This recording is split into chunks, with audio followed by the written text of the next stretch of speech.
ఈరోజు మన వాక్య ధ్యానాంశము నిజమైన జ్ఞానము. ఎస్కేల్ గ్రంథం 28వ అధ్యాయము 2-5 వరకు. నరపుత్రుడా, తూరు అధిపతులు ఇలాగు ప్రకటింపుము. ప్రభువుకు యెహోవా సెలవిచ్చినదేమనగా, గర్విష్ఠుడవై నేనొక దేవతనైనట్టు సముద్రము మధ్యను నేను ఆసీనుడై ఉన్నాను అని నీవు అనుకొనుచున్నావు. నువ్వు దేవుడు కాక మానవుడవై ఉండియు దేవునికి తగినంత అభిప్రాయము కలిగి ఉన్నావు.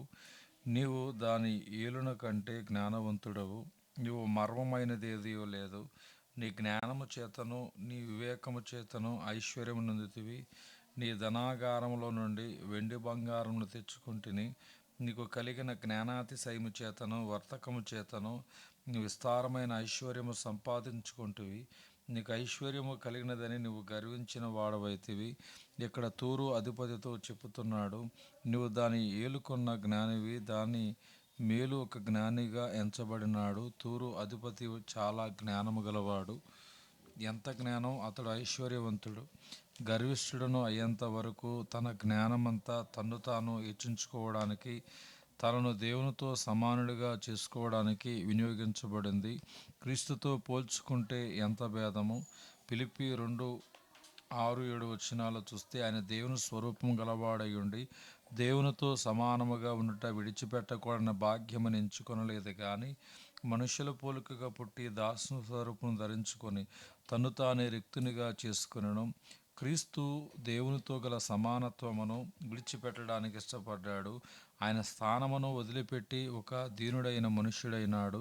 సిలువ వలన వచ్చు మరణమును అంగీకరించాడు. ఎస్కేల్ 28వ అధ్యాయం 14. అభిషేకము నొందిన కెరూబువై ఒక ఆశ్రయముగా నీవుంటు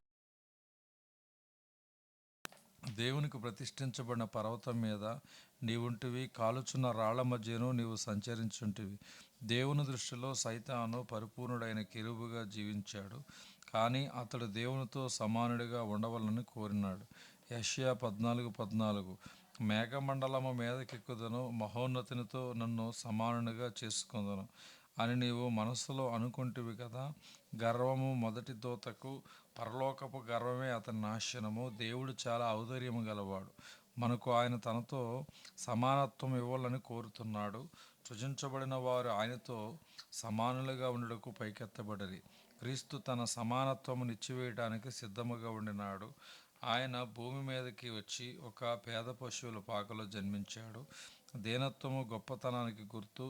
క్రైస్తవత్వము పైకి విరోధ భావముగా కనబడి లోపల యథార్థ విషయములు గలది. క్రైస్తవం ఇంటింటి భక్తి. క్రీస్తు కొరకు తన జీవితమును పోగొట్టుకొనడానికి లోతుగా తగ్గించుకున్నవాడు అత్యున్నతమైన పదవికి ఎత్తబడతాడు. తన భూ సంబంధమైన అవసరతలు బట్టి ఆలోచించక ఆయన రాజ్యమును వెతికేవాడు సమస్తమును పొందుతాడు. కానీ ఈ జ్ఞానం పూర్తిగా వ్యతిరేకమైంది. తూరు అధిపతి తన మట్టుకు తాను చాలా జ్ఞానముగా ఉండినాడు. దానియేలు జ్ఞానము గలవాడు, కానీ తన మట్టుకు కాదు. తూరు అధిపతి తన మట్టుకు తాను జ్ఞానము గలవాడు. ప్రతి దేవుని బిడ్డ నిజమైన జ్ఞానంతో నింపబడతాడు. ఈ జ్ఞానం ఒకరిని దీనునిగా చేస్తుంది. ధనము, పేరు, ప్రఖ్యాతులు ఎన్నడూ నిజమైన క్రైస్తవులకు గురులు కావు. ఫిలిప్పీ 2:11 దేవుడు ఆయన అధికముగా హెచ్చించి ప్రతి నామమునకు పైనామమును ఆయనకు అనుగ్రహించెను. యేసు నామమంత ఉన్నతమైన నామము మరి ఒకటి లేదు. క్రీస్తు నామమునకు ప్రతి మోకాలు వంగును. ఒకానొక దినమున మనుష్యులు లోకరక్షకునిగా అంగీకరిస్తారు. నేను దేవుని వాక్యం బోధించడం వలన ఆ దినమును త్వరపెట్టాలి. ఆయనను నీవు ప్రభువుగా అంగీకరించాలి. రక్షింపబడిన వారు అనేకులు తమ స్వంత ప్రభువులుగా కొనసాగుతున్నారు. వారు రక్షించబడ్డారు, కానీ క్రీస్తు యొక్క ప్రభుత్వమును అంగీకరించలేదు. దానియేలు జ్ఞానము గలవాడు, కానీ దేవునితో వ్యతిరేకముగా చెప్పడానికి కానీ కారణము అడుగుటకు కానీ తెగించలేదు.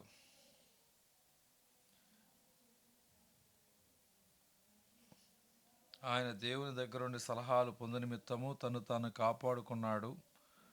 అతడు తను తాను నీతిమంతునిగా తీర్చుకొనుటకు కానీ ఇతరుల గూర్చి ఫిర్యాదులు చేయటానికి కానీ తన మనస్సును కాలుచున్న అగ్ని నుండి రక్షించుటకు సమర్థుడు. లేకపోయినప్పటికీ, ఓ రాజా, మేము నీ ప్రతిమకు సేవ చేయము. దేవుడు మనకిచ్చే జ్ఞానం మనలను దేవుని ఎదుటను మానవుల ఎదుటను దీనులుగా చేస్తుంది, ఎల్లప్పుడూ నేర్చుకోవడానికి సిద్ధంగా ఉంచుతుంది. దేవుడు మనకిచ్చే గుణలక్షణము మనలను ఎత్తైన ప్రాంతములోనికి ఎత్తుతాయి. ఒక దీనుడైన మనుష్యుడు లోకము కన్నా ఎత్తైన స్థలములో ఉన్నాడు. అతడు అంతకంతకు ఎత్తైన స్థలానికి వెళతాడు.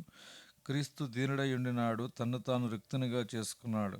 నీవు పరలోకానికి వెళ్ళాలని ఆయన పశువుల పాకలోనికి వచ్చాడు. నీవు మునిగిపోకున్నట్లు క్రీస్తు వచ్చాడు. పరలోక జ్ఞానంతోనూ పరలోకపు కృపతోనూ మనం మునిగిపోకుండా పైకెత్తడానికి ఆయన వచ్చాడు.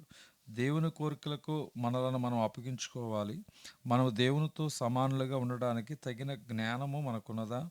తక్కిన మనుషులకు సమానునిగా మనల్ని చేసుకోవడానికి తగిన జ్ఞానము మనలో ఉన్నదా? లేదు. పెద్దవాళ్ళు పెద్దగానే ఉండని.